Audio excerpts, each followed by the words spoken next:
Welcome everybody again to this webinar. It's about protecting web applications. Just a small introduction about ourselves. My name is Dmitry Bezrukov. I'm founder of IT Secure. We're a boutique, small managed service provider. And we started our journey with securing web applications, which are used by 200 global companies, and went through multiple audits by those big companies, and their demand for security is pretty big. So we gain plenty of experience doing this, and I would like to share with you how you can protect your applications. IT Secure mission is to make cyber world a safer place.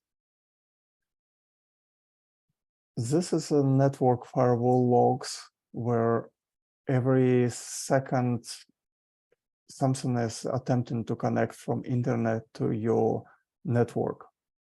And it has been like this for many years by now. It's constantly scanned and it's getting worse and worse.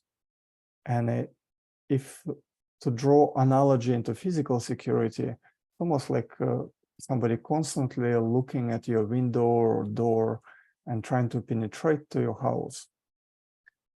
So, and it's happening all the time. Unless you look at the log, you not necessarily see it. And so as a rule, if service, whether it's a website, web application, mail, FTP, any service is open to public internet, then it's going to be attacked. It's extremely rare where we don't see, for whatever reasons, something being attacked. Otherwise, as soon as you open a port to public, it's being tempted, brute force performed, and so forth. So you need to be very careful what are you opening to the public access, and protect most sensitive access through VPN. What we'll talk about, we'll review main technical organizational measures needed to secure web applications. We'll focus mainly on practical measures, not so much on security governance and risk management part. We'll not go to depths to each measure, since each measure needs a separate webinar, but it gives you some kind of overview what you need to do to protect your web applications. Security in general, it's a journey. It needs to be performed in a project management matter with deadlines and every improvement, but there's no end to the journey. There's always like next level and next level. And it basically just depends on your budget. How much can you spend on security? Because every business has different needs and how much they can spend on security. Smaller businesses, they cannot hire their own SOC, security operational center. So they have to rely on managed security service provider like us, where we help come in with our expertise and do our part. Because you need to expertise in threat intelligence, you need expertise in SIEM and all other parts of vulnerability management. And if you can hire that stuff, that's great. But a lot of small companies or medium even companies, they cannot hire so many people for security. So holistic approach to cybersecurity is from business requirements and regulations. See what regulations applies to you and see what kind of business requirements there are for security. Because at the end, if you imagine security needs to be this high, but business doesn't think that way, business people, senior management for the business, so you're not gonna get funded for it, for your initiatives. So business needs to lead security. And every different aspect of cybersecurity, you can measure maturity level for it. whether it's a governance piece with your policies and procedures, whether it's the security operations or HR, security awareness trainings. So it's all matter of maturity. How mature is your organization to do those activities?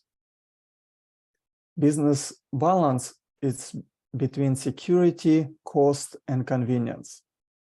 For example, you can have a budget and you can increase security so much that it actually makes it business suffer because it's inconvenient of security. And it's always a balance. You're trying somehow to increase security, but not at cost of inconvenience and complexity for users, but they contradict each other. If you need to do dual factor authentication, it's not a big deal. It's just additional steps, but it adds additional steps to your users. How to distribute your security investments and which measures to implement first, that's the challenge. So your budget is always limited. So what would make most return on investment into security? For example, educating your users about social engineering, its probability that it could happen, social engineering attack to your organization is fairly high, and it's also damage could be very high. And with simple education, you can actually mitigate that risk very easily. So we're not going to talk about the educational part today, because there is a lot to cover without it. And each environment is different. Some has VMs, some have containers, serverless, so whatnot, but security remains the same need. And there are different measures needs to be implemented. And that's why like security consultants also needed for small businesses who cannot hire a CISO full-time, which is an expensive position. So you need to hire somebody who can guide you how to distribute your investments into cybersecurity the best. Here's the 10 chapters of domains of CISSP exam. And it's access control, who has access to what, telecommunication and network security, information security governance, risk management. So these are all big chapters. And each of them, you can go in depth and specialize into them. But it still gives you a good overview of all different parts of cybersecurity. Software development security, cryptography, security architecture and design, operations security, business continuity and disaster recovery planning, legal regulations, investigations and compliance, and finally, it's physical or environmental security. So in each of these, there are different measures you can implement, technical and organizational measures. I would recommend to choose one of the frameworks, either it's SOC 2 or ISO 27001, NIST, and other frameworks which can help you. They tell you exactly what needs to happen. And you start working on some of them and you see there's plenty of overlap between them, sometimes small, sometimes less, but it's if you do one framework, it's much easier to do the second framework because most of the measures you already would implement. And of course, for risk governance and security governance, it's a policy manual. That's where all the policies combined, whether it's a password policy, encryption policy, and so forth. NIST has this CFS framework, Security Cyber Framework, And it starts with identifying your assets. Okay, what are we protecting?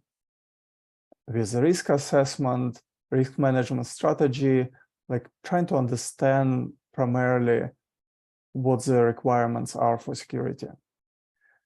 Then there is a protect stage where you bring awareness for people through training and data security, server security, all the hardening technologies, intrusion detection at the detection stage. But over here, it's like network firewall, host firewall, and any protective technology comes here and patching.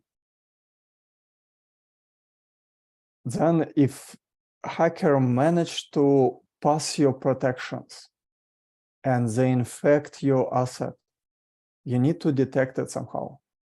You need to pay special attention to detection, because that's a challenging part. How do you detect that your systems have been compromised? There are plenty of network and host intrusion detection systems out there. Look for anomalies and what software has been used, and file integrity checking. So all of those detection processes needs to be in place. If you detect something, you need to respond. You need to address, you need to understand what's happened, why it happened. So you're already responding, all the communication, analysis, and mitigation, and what other improvements needs to happen actually to detect. After you isolate, you clean the servers or your assets. If responding needs a recovery from disaster, you initiate disaster recovery. So that goes to disaster recovery planning, improvements, communication again about recovery process to all parties involved.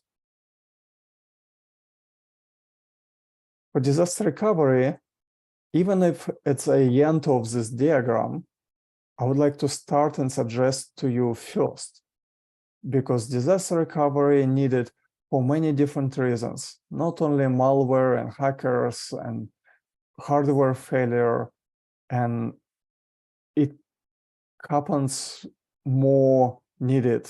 And it's good that you're prepared for anything to recover from any event, whether it's a hard drive failure or server failure or whatnot, or even just a user replaced the data by mistake and you need to recover from backups. So one of the common strategies for backup is 3-2-1 rule, where you should have 3 copies of your data on 2 different medias, and with 1 copy being offsite.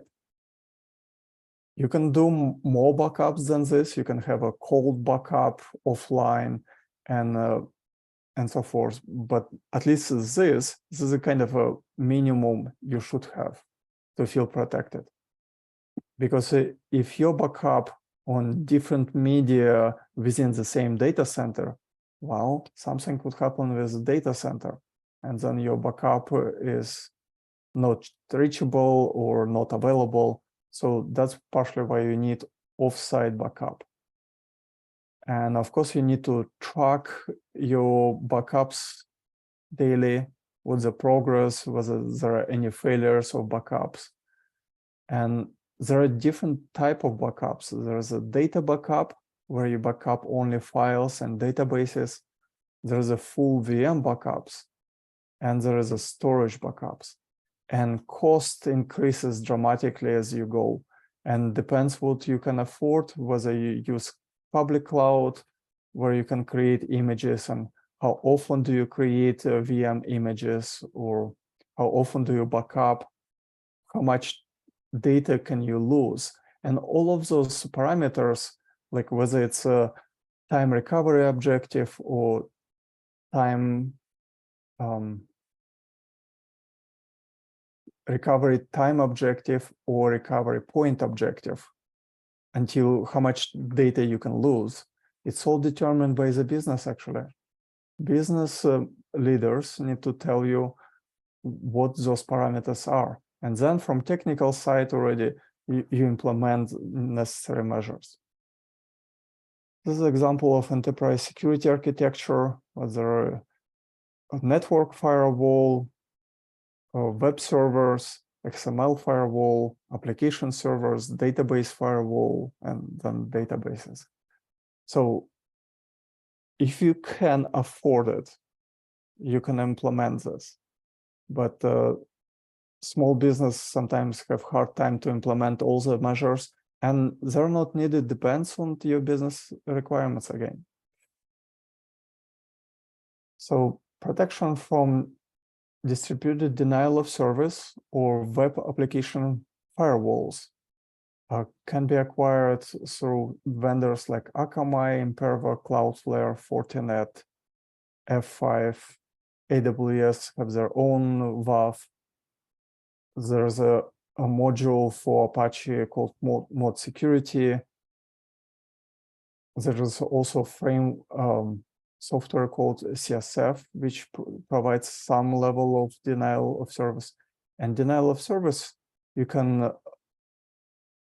need to configure on multiple levels, on level of OS. And of course, these vendors, they're actually away from your infrastructure.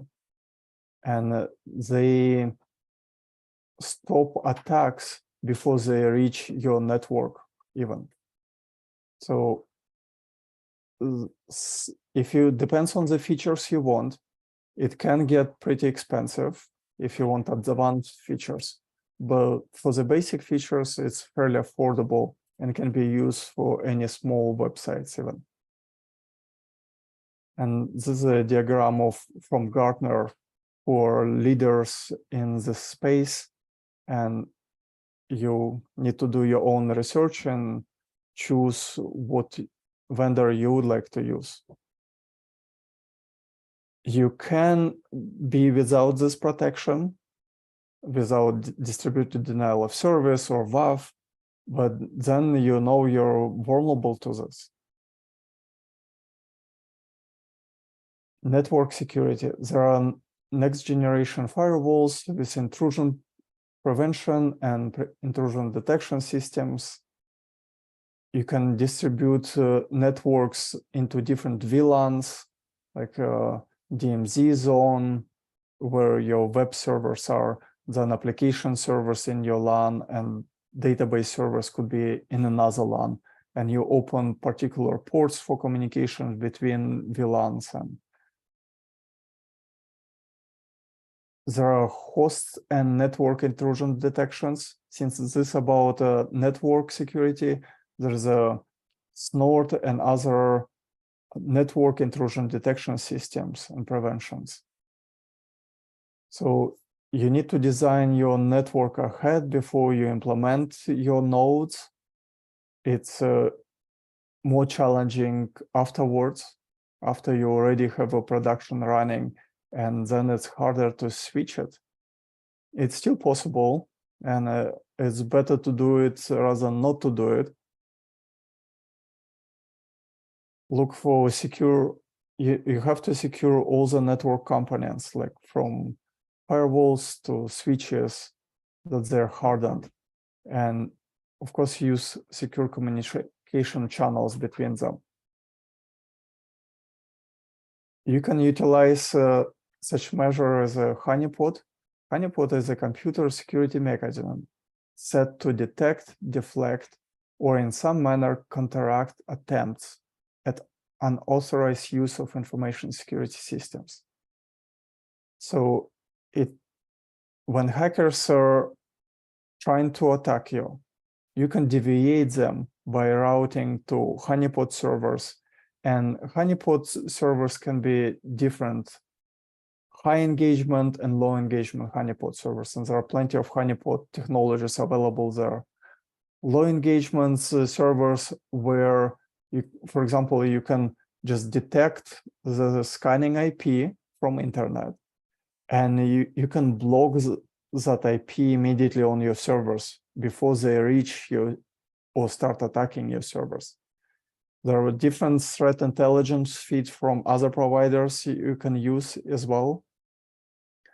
And honeypots you can implement on your network, which is also basically gathering threat intelligence for you. And then you can implement in different other parts of your network. Just make sure you catch malicious actors who would scan your network. But it's pretty powerful protection when you set up multiple honeypots on your public IPs, and they distribute automatically whatever they able to harvest. And honeypots can detect port scanning, for example. Some IPs start port scanning, and by definition, nobody needs to connect to honeypot servers.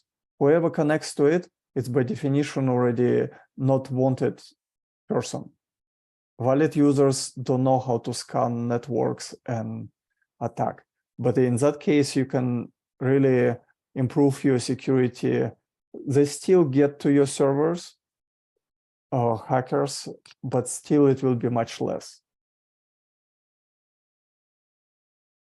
We talked about next generation firewall from network security. There's also advanced host firewalls. We recommend to use CSF with LFD. It's config server firewall and login fail daemon. It's different parts of login fail daemon. It's a really brute force protection, which is working together with CSF, which can block IPs. And there are a lot of functionality of this. Of course, at a minimum, you can use IP tables and firewall D.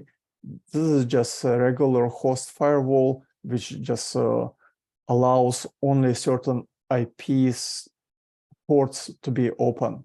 There is a IPF with BFD.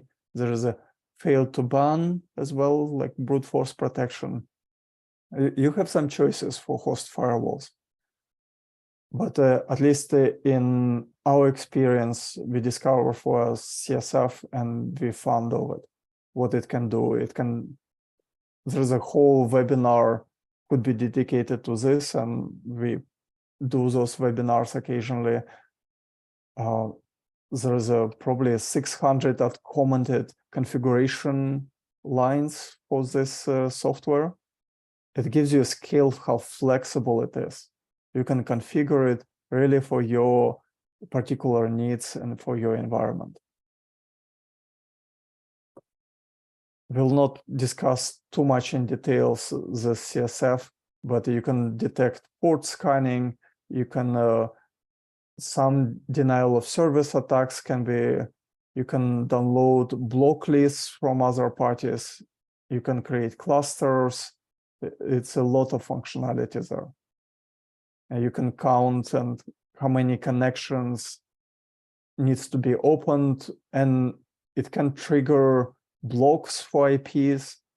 And it's also, you can, basically, it's really flexible, and you can configure it to monitor any log for any expression, regular expression, and determine your rules when to block. And it really can block looking at any log. You tell it custom block you want it to. So it provides a lot of functionalities.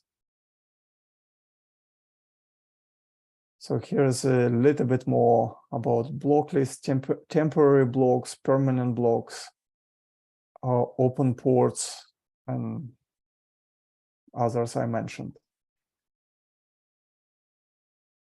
So sometimes block lists we download from our partners, and they vary daily, and it's active IPs which active last 48 hours. And those lists sometimes vary between 50,000 and 300,000 malicious IPs which were active last 48 hours. So that's a lot of malicious IPs who are, if you don't stop them, they're not gonna stop.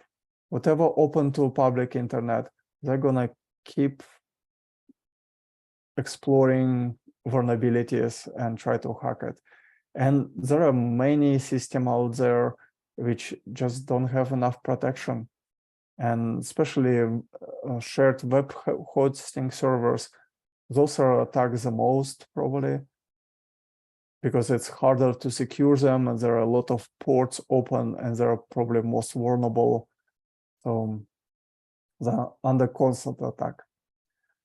There are many block lists and you have to choose from authoritative sources. And one strategy work with block lists also, that you accept all block lists and then whatever, if you encounter false positives, you can exclude those lists because they have some false positives. But you can start with all of them even included. Intrusion detection. So while host firewall, network firewall, they're at protective level that hackers actually don't penetrate to you. But in case they manage to infect your computer, your servers, your container, you have to detect it. And detection is fairly hard task. So how do you detect? Because some things need to be running there and some are not desired. So of course you have a malware management, you have a file integrity checking monitoring. AIDA offers that, and like OSSEC offers some of it.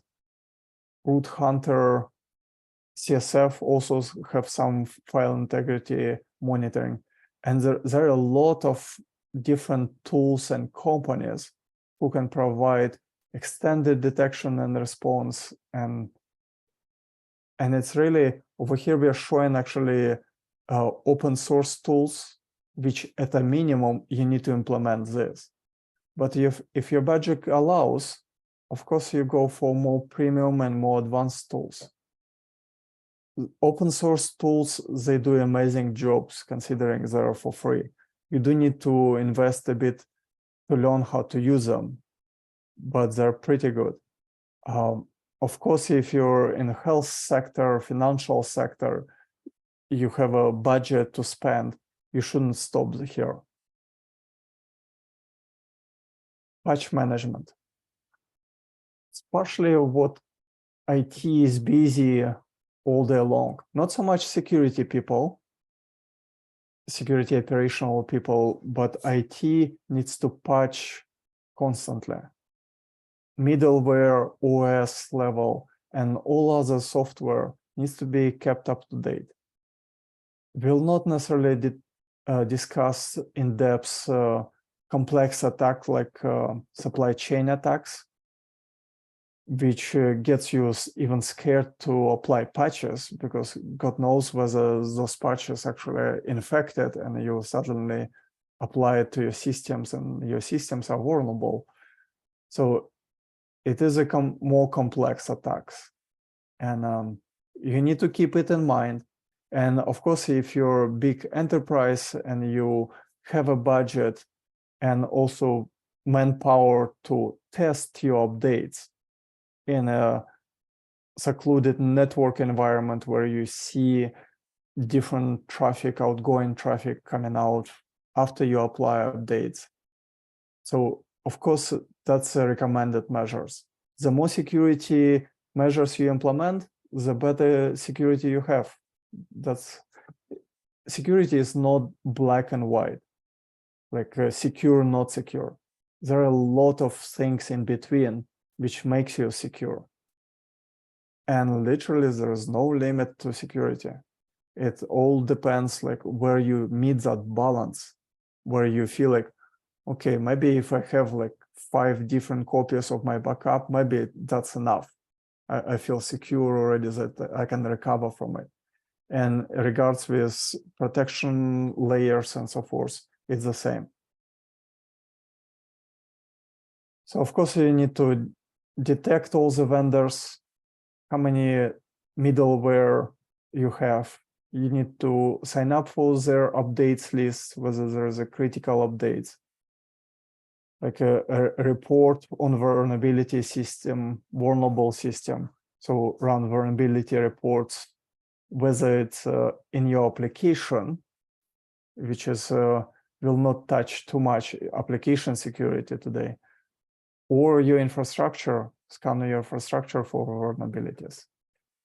Even your infrastructure might not change, but discovery of vulnerabilities that feed is constantly fed, and new vulnerabilities constantly discovered. And regression management you need to do when you do a pilot for patch management.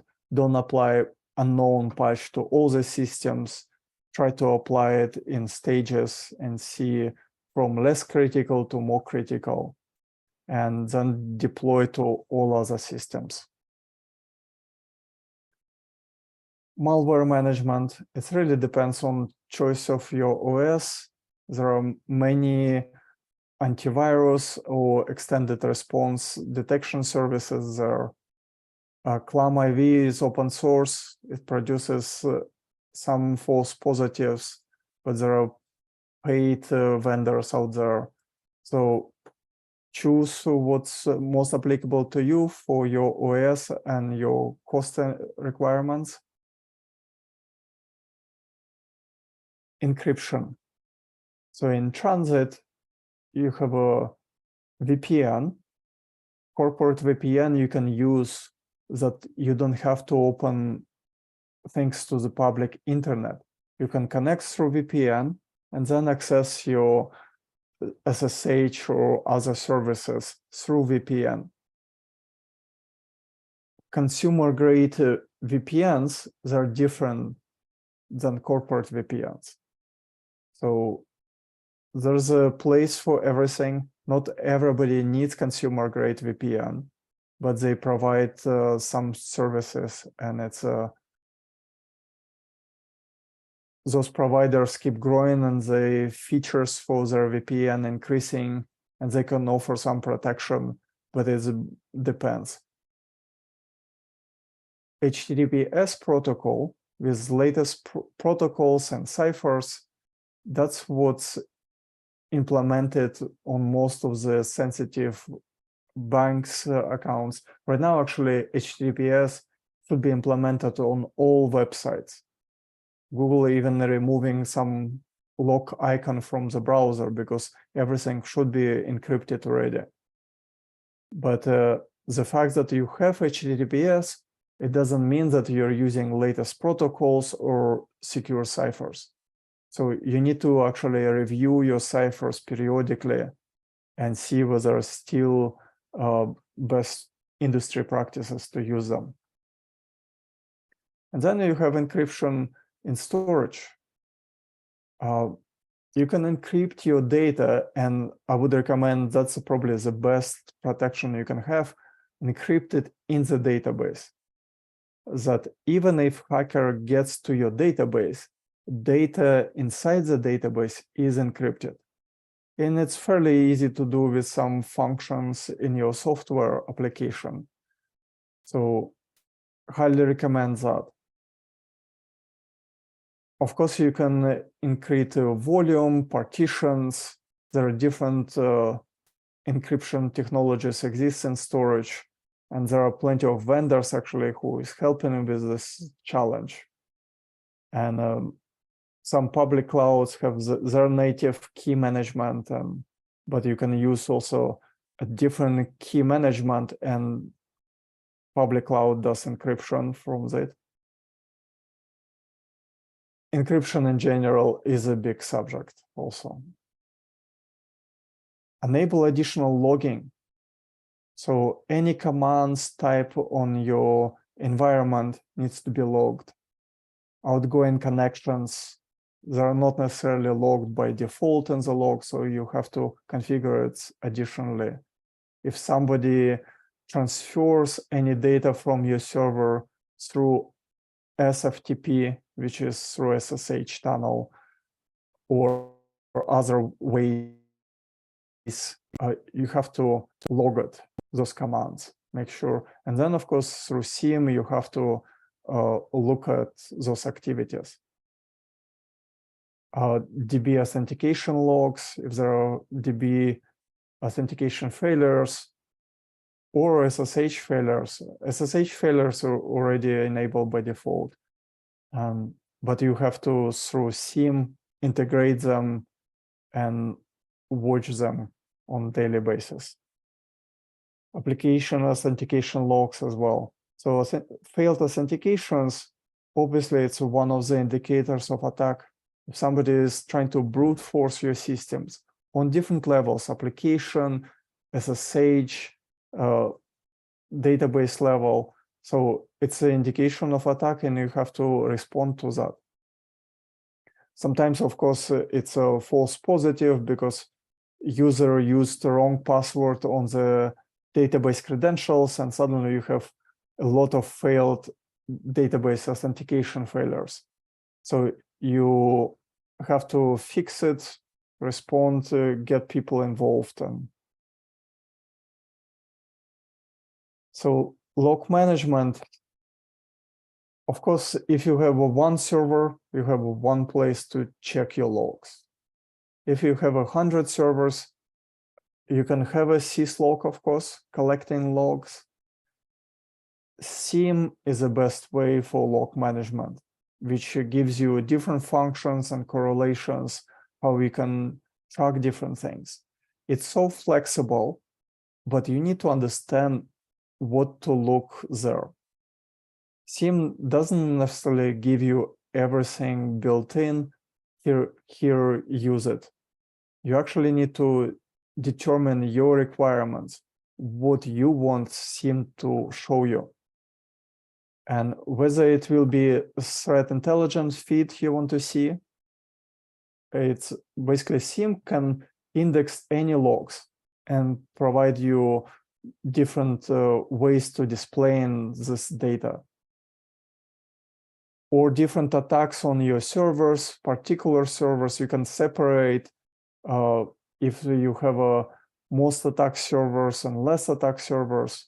Like in our case, we used to have cPanel servers, which are web servers, most attack servers. And we had to separate dashboards for those because there's too much noise happening. And you're trying to make it useful. And authentication failures, of course, you're looking for authentications on SSH, MySQL, application level, some middleware level. Any authentication is an indicator of attack.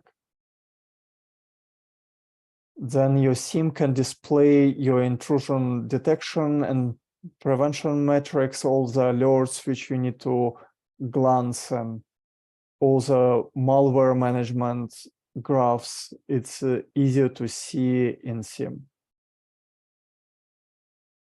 Tracking and controlling outgoing connections. This is a powerful measure as well, which requires some working towards it. If you think your application doesn't connect anywhere to external resources, you're probably wrong, because it connects to different systems and it really depends on your application and its functionality. By default, a lot of policies for network traffic that you allow certain ports to come in and all traffic can go out. It means if you have a supply chain attack, the hacker is already inside your network and they can initiate connection to the control center, wherever that is.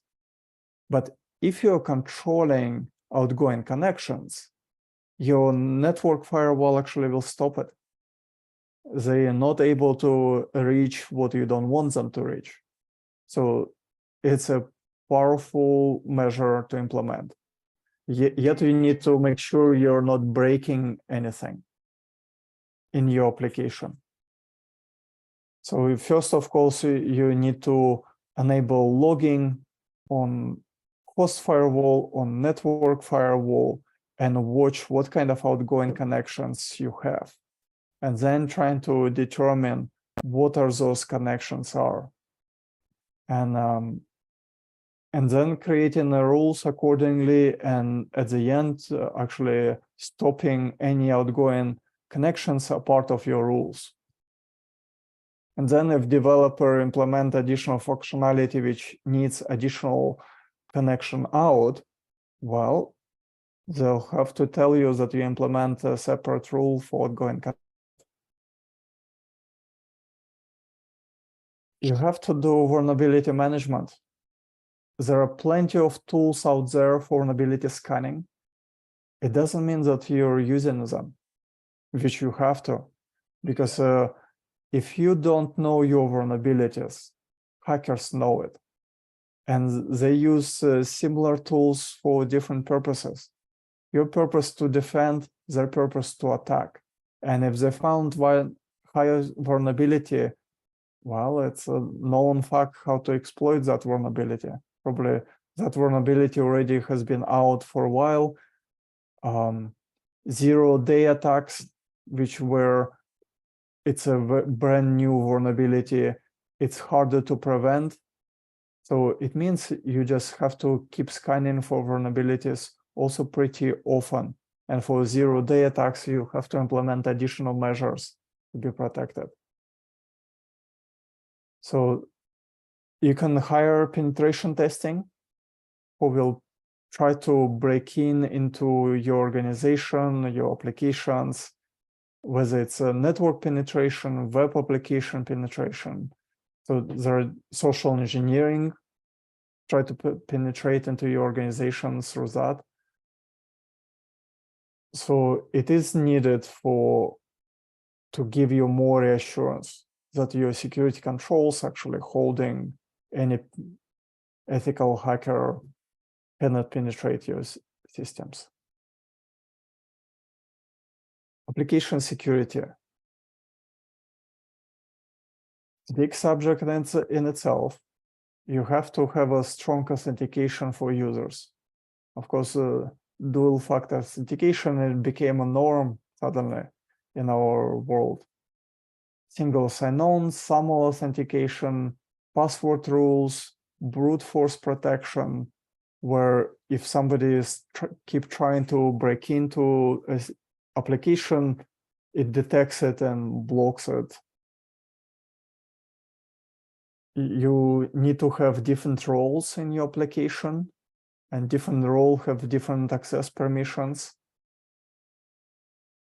Recommend to implement the data encryption in the database. Greatly organized application logs, it's rare, but it's very much needed to run a good security operations for it.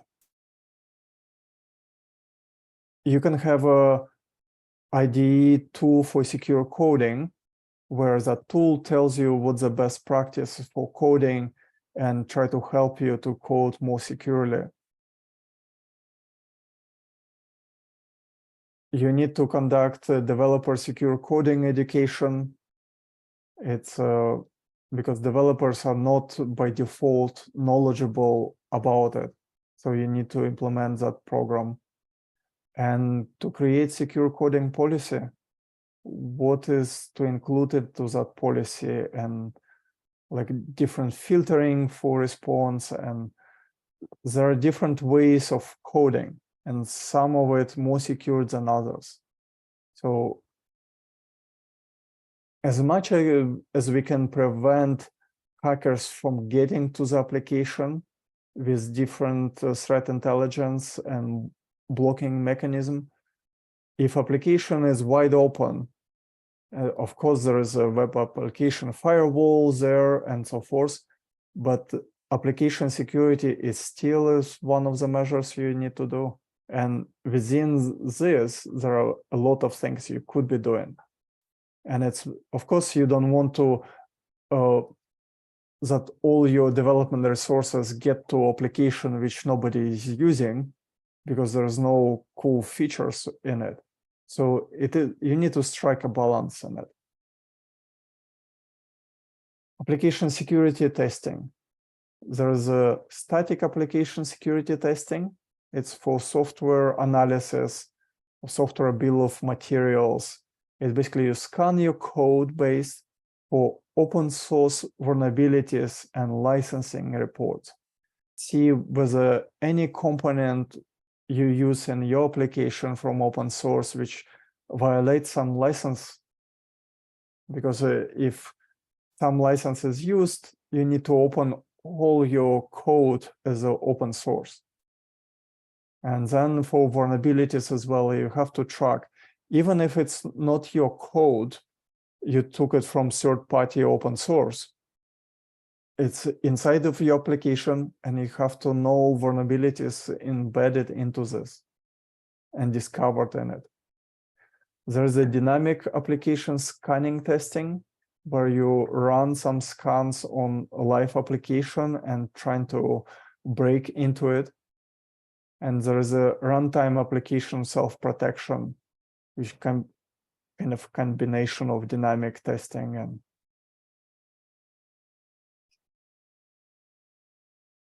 there are different type of vulnerabilities could be stored in your application, and there is a OWASP top 10, for example, and other vulnerabilities can be. And I would recommend to select a person on your development team who would be leading the efforts for application security. CISO, they have too many things to do already. So it means like somebody on your development team need to be advocate for security. Developers in general don't like security because it adds additional work for them. But security, yes, it's not fun, but it's needed. And it's the higher security requirements are, the more security you need to do. And it's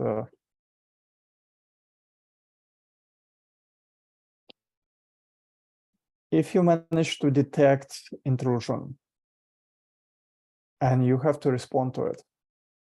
So you're trying to identify what happened, what's the scope of the incident. And then you're trying to contain the incident, like what systems get isolated, maybe disconnect them, put them all offline. Like it's really the process slightly depends on individual incident, but yet there is you need to have a policy for incident response, plan it ahead of anything happens, and you know pretty well what you're gonna do if something happens, what kind of logs you need to review, and memory dumps and system analysis. And then already, of course, after you understand how systems are affected, whether you can clean them up or you actually have to restore from backups, then the recovery starts. And then there's a phase of what we have learned from the incident and what can we improve. Practice incident response before anything happens. At least you're prepared whatever happens. So this is actually just a brief overview of what you need to do to keep your application secure. It is a complex subject because there are so many things you could implement, but where do you start and where do you progress and how do you prioritize your improvements? That's partially why security is a journey. If you're a small and medium-sized business and struggling to protect your application, feel free to contact us and we're happy to help. Thank you so much for attending a webinar. I hope you find it useful.